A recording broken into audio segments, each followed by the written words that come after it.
अस्सलाम वालेकुम, मैं हूं मुज़म्मिल और आज हम कोरोना वायरस के बारे में बात करेंगे। इससे पहले कि हम वीडियो को स्टार्ट करें, आपसे रिक्वेस्ट है कि आप मेरे इस चैनल को सब्सक्राइब कर लें और हमारी वीडियो को मैक्सिमम शेयर करें। कोरोना वायरस एक वायरस की बहुत बड़ी फैमिली है जो कि एनिमल्स को अफेक्ट करती है, क्योंकि इंसान भी एनिमल्स में आते हैं, तो ये इंसान और इसके अलावा दूसरे एनिमल्स दोनों को अफेक्ट करती है।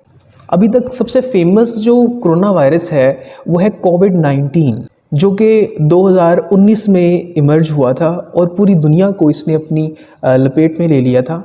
और इस कोविड-19 के वायरस को हम severe acute respiratory syndrome corona virus 2 का नाम देते हैं, जिसे हम शॉर्ट फॉर्म में सार्स कोविड-2 का नाम देते हैं।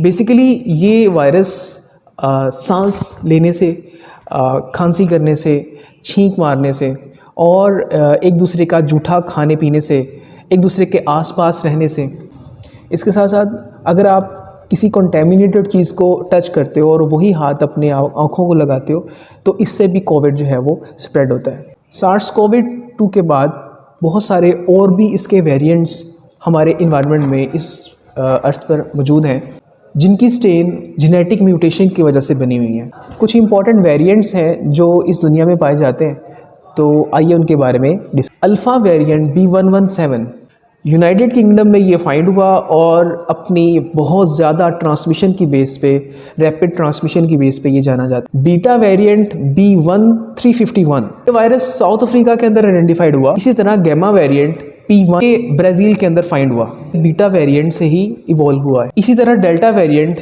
B1617.2 जो कि ओरिजिनली इंडिया में फाइंड आउट हुआ और इंडिया से फिर पूरी दुनिया में फैला, और ये भी अपनी ट्रांसमिशन, रैपिड ट्रांसमिशन की बेस पे जाना जाता है। कोविड-19 जो पूरी दुनिया में फैला और इसने पूरी दुनिया में तबाही मचाई, पूरी दुनिया को इसने रोक के रख दिया।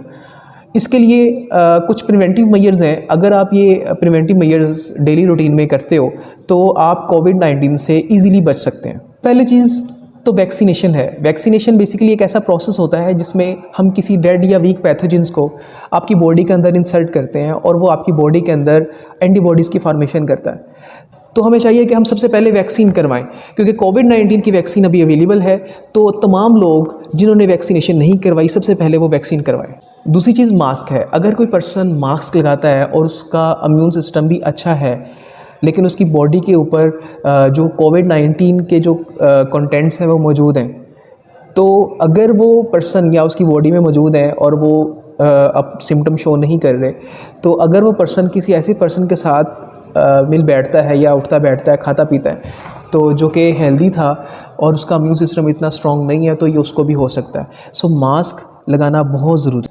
सोशल डिस्टेंसिंग भी एक इम्पॉर्टेंट फैक्टर है जिससे आप कोविड-19 से बच सकते हो। अगर किसी पर्सन के अंदर वायरस आइडेंटिफाइड हो जाता है तो आप उससे तकरीबन कम से कम 6 फीट का फासला ज़रूर रखें। उनके घरों में आना जाना बंद कर दें और उनको आइसोलेट करें। हैंड हाइजीन का ख़ास ख्याल रखें, कम से कम 20 सेकंड तक हाथों को धोएं, और अगर आपके पास जो है वो साबुन अवेलेबल नहीं है तो हैंड सैनिटाइज़र को भी यूज़ किया जा सकता है, जिसमें तकरीबन मोर देन 60% अल्कोहल मौजूद हो। लार्ज गैदरिंग को अवॉइड करें जब तक कि तमाम लोगों के अंदर वैक्सीनेशन का प्रोसेस नहीं हो जाता।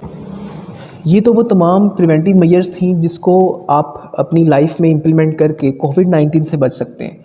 लेकिन अगर आपको वायरस अटैक कर देता है और आपको सिम्टम शो होना शुरू हो जाती है, तो सबसे पहले अपने डॉक्टर से रिव्यू करें। ये जो ट्रीटमेंट्स हैं वो भी पर्सन टू पर्सन वेरी करेंगे, क्योंकि हर पर्सन की इम्यूनिटी डिफरेंट होती है, हर पर्सन का जो एरिया है जहाँ पे वो वेरिएंट पाया जा रहा है वो डिफरेंट है, तो इसका जो ट्रीटमेंट है वो भी वेरी करें। ज़्यादा से ज़्यादा पानी पीना, रेस्ट करना और आइसोलेशन करना, और ऐसी चीज़ों का यूज़ करना जो आपकी इम्यूनिटी को बूस्ट करे, जैसे विटामिन सी का इंटेक करना, सिट्रस फ्रूट्स का इंटेक करना, वेजिटेबल्स का खाना, वेजिटेबल्स को यूज़ करना। ये वो तमाम चीज़ें हैं जिनको अपनी लाइफ में इम्प्लीमेंट करके कोविड-19 से बच सकते हैं।